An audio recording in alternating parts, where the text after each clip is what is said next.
what color pen you want? Oh, okay. Too late. All right. All right, so we're told we have a mixture of hydrogen, nitrogen. It's allowed to come to equilibrium. We are told at equilibrium the concentrations in partial pressures for all the components. So if I write the expression for Kp, remember it's products over reactants, so it's the partial pressure of ammonia squared over the partial pressure of nitrogen and the partial pressure of hydrogen to the third power, correct? Do we know the partial pressure of ammonia at equilibrium? Yep, it's 166, and we're going to square that. Nitrogen was 2.46, and then hydrogen 7.38, and remember we have to take that to the third power. And if you put that in the calculator correctly, you should get 2.79 times 10 to the negative fifth. Yay? Yay! Right. So now let's look at the slide previous.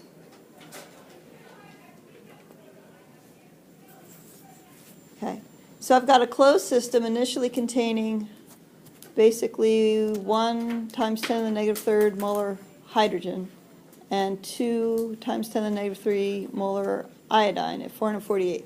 It's allowed to reach equilibrium, and then it tells me that the concentration of the hydroiodic is 1.87 times 10 to the negative third molar. All right. So I'm going to write given over here. Maybe, maybe not. Oops. Oh dear. Hang on. Okay. Pen. Okay. So my concentration of my hydrogen, and this is initially, right? So that's not at equilibrium. And that's equal to 0.001 molar. And then it tells me the iodine concentration initially is 2.002 molar. But it does give me the hydroiodic at equilibrium, correct? And that's 1.87 times 10 to the negative third. All right. I can't just plug those things into the K, can I? Because everything has to be at equilibrium to put it into the K expression, correct? All right. We're going to do some ice baby.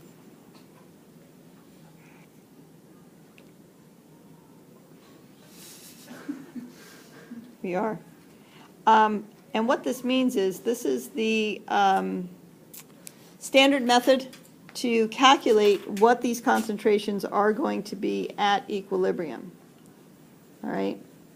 And what we do is the ice table is just written alongside like that, and we're going to fill in some of these components. I'm going to switch to what color might show up well on both, probably this one. That shows up in the black part, so I'm going to switch to green. All right, so do I have some initial concentrations? Yep, I've got hydrogen and I've got the iodine. What is the initial concentration of the hydroiodic? When I first load the reactor with hydrogen and iodine, do I have any of the product? No. So the initial concentration here is 0. I don't know the equilibrium concentration of my two reactants, but I do know the equilibrium concentration of that product, don't I? So that's 1.87 times 10 to the negative third. This ice stands for the I. I'm going to write it over here. I is for the initial. C is for the change that occurs, and E is for what is existing at equilibrium, and that's where those ice comes from. So what was the change that happened in the product where I ended up with 1.87 times 10 to the negative third molar? I must have added that amount, correct? So the change is 1.87 times 10 to the negative third. Where did that product come from?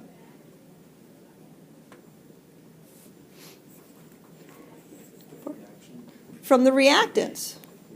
Oh. Is it a 1-to-1 relationship between the reactants and the product? It is? Stoichiometry? For every 2 moles of products, how many moles of reactant reacted? 1. Oh. So what's the change for the hydrogen? It's got to be half of the 1.87 times 10 to the negative third, right? You guys with me?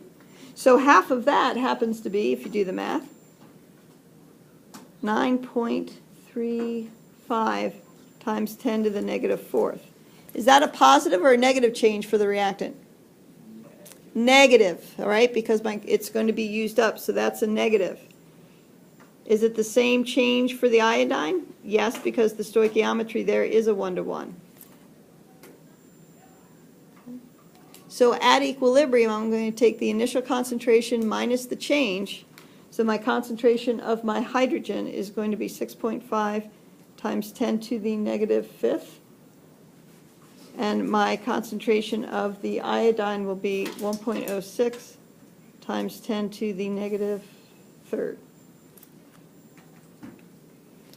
Yes? So on the C part, is it negative 4 or is that just a 4? Negative 4. Oh. Sorry. Negative. Wish I had a much bigger. Yeah. Be good? So now can I calculate Kc? Yes. Remember the Kc is going to be my product squared over the concentration of hydrogen times the concentration of iodine. Plugging these in, 1.87 times 10 to the negative third squared over 6.5 times 10 to the negative fifth times 1.065 times 10 to the negative third. If you do all that, you should get 51.